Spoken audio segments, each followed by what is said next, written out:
There's a lie about love that's stolen too much joy from people our age.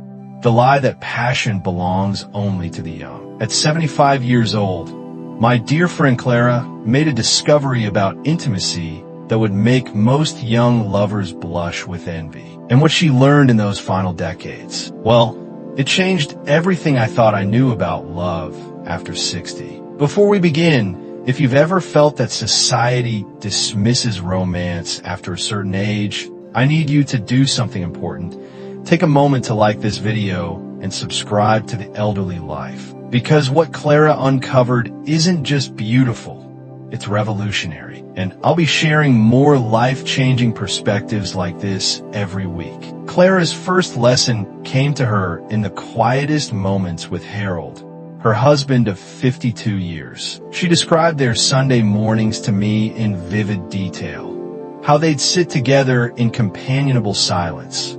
Harold reading the newspaper while she worked her crossword, their feet touching beneath the coffee table. That silence, she told me, was our most intimate conversation. After 5 decades together, they developed what psychologists call attune awareness. That magical ability to know each other's needs without words. Here's what's extraordinary.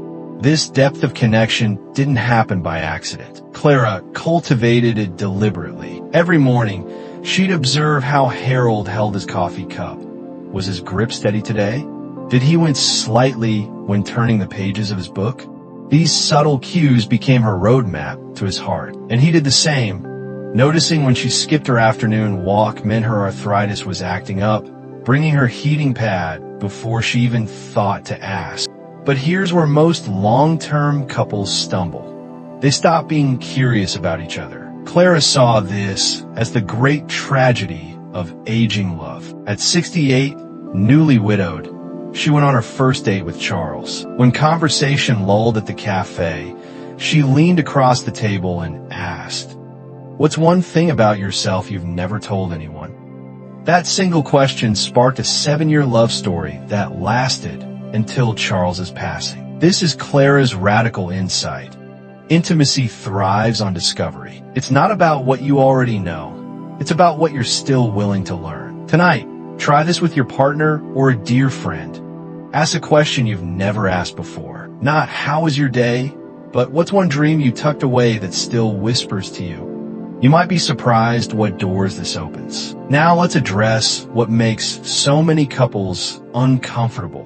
Physical intimacy after 60. Clara was refreshingly candid about this. After Harold's heart surgery, she wrote, "We had to reinvent everything. Some days, just holding hands during Jeopardy was our intimacy. Other days, she'd wink. We got wonderfully creative. The lesson? There's no right way. Only what makes two people feel truly seen and cherished." But Clara's most profound realization came after loss. When Harold died, she believed her capacity for love had died with him. Then at 71, she met Charles in a grief support group. Their first kiss happened in a hospital parking lot after his chemo treatment. Not exactly a fairy tale setting. She laughed later, but real. And real love lasts. Next, we'll explore how Clara found love when she least expected it, and how solitude became her greatest teacher. But for now, I'll leave you with this. Love after 60 isn't about recapturing youth. It's about discovering depths of connection only time can reveal. 3 months after Harold died, Clara wrote these words. Grief is love's final act of intimacy. What she discovered in those solitary years would become her greatest gift to anyone who's ever loved and lost. A masterclass in how solitude can transform rather than isolate. Most of us view solitude after loss as empty space to endure. Clara proved it's sacred ground where love evolves. She taught me that being alone doesn't mean being lonely, if you learn to listen to what the silence wants to teach you. Clara's first lesson in solitude was this. You must become your own best love story. Every morning, she'd set the table for one, using her grandmother's china. She'd play Harold's favorite Billie Holiday records and dance barefoot in the living room. At first, she confessed, I'd weep through entire songs. Then one rainy Tuesday, I realized I wasn't dancing with his ghost anymore. I was dancing with myself again. This is where many widows get stuck. They stop touching themselves. And I don't just mean sexually, though that matters too, but the fundamental human touch we all crave. Clara made a sacred rule. Never let a day pass without intentional physical contact. Some days, it was as simple as massaging lotion into her hands before bed. Other days, she'd schedule a manicure just to feel another person's hands caring for hers. But here's Clara's radical insight. Solitude taught her a new kind of intimacy with life itself. She began noticing textures with almost reverent attention. The way morning light made the steam from her tea glow like liquid gold. How her cotton sheets felt crisp and cool after laundry day. When you're truly alone, she wrote, the world starts courting you in whispers you'd never hear over love's happy noise. Then came the surprise no one expects, especially not Clara. At 71, when she finally made peace with solitude, love came knocking in the poetry section of the local library. Charles stood there, white-haired and trembling, holding the same obscure collection of Rilke poems that Harold had loved. Their first conversation lasted through 3 cups of tea. Their first kiss took 3 months of cautious courtship. Clara was terrified. Loving again meant risking loss again. But here's what she came to understand. The heart isn't a vessel that empties. It's a muscle that grows stronger with use. With Charles, she discovered intimacy could be both comfortingly familiar and thrillingly new, like hearing your favorite symphony played on different instruments. She wrote this the night before Charles moved in. Love after loss isn't replacement, it's renaissance. Harold taught me how to love. Charles is teaching me how to be loved differently. And that brings us to Clara's final, most courageous lessons about intimacy's evolving nature. Clara saved her most surprising wisdom for last. The kind of truth that makes you lean in closer while simultaneously wanting to fan yourself. At 73, she wrote, intimacy isn't about doing what you've always done. It's about discovering what still makes your toes curl. And that included a topic most seniors never discuss, but absolutely should. Let's talk frankly about pleasure, particularly the kind that doesn't require perfect joints or Olympic stamina. Clara put it bluntly.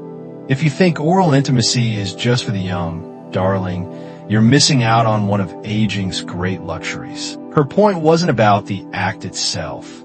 It was about redefining pleasure to fit the bodies we have now. Here's how Clara framed it.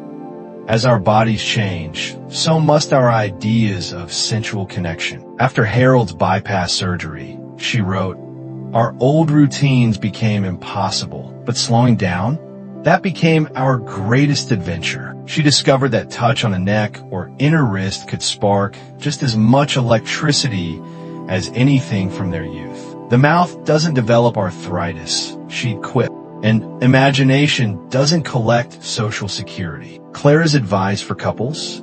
First, communicate without shame. If you can't say, I like this to your partner after 50 years, who can you tell? Second, adapt creatively.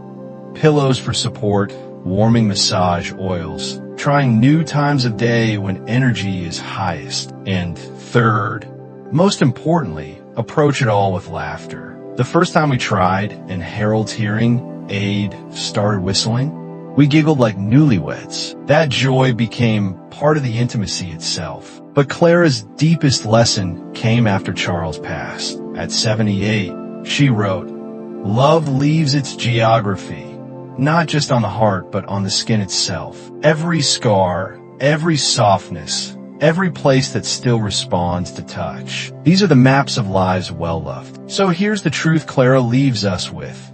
Intimacy after 60 isn't about performance. It's about presence. Not recapturing youth, but honoring the stories your bodies have lived together. And if that means rediscovering each other in surprising, delightful ways, well, as Clara would say, Growing old is inevitable. Growing bold? That's a choice. Now, I'd love to hear from you. If Clara's wisdom resonated with you, share your thoughts in the comment section. I read every single one, and your story might inspire someone else. Also, if you found this video helpful, do me a favor. Hit that like button and subscribe to The Elderly Life for more tips on staying strong, healthy, and happy. And remember, love isn't measured in years, but in the courage to keep discovering each other, however that looks for you.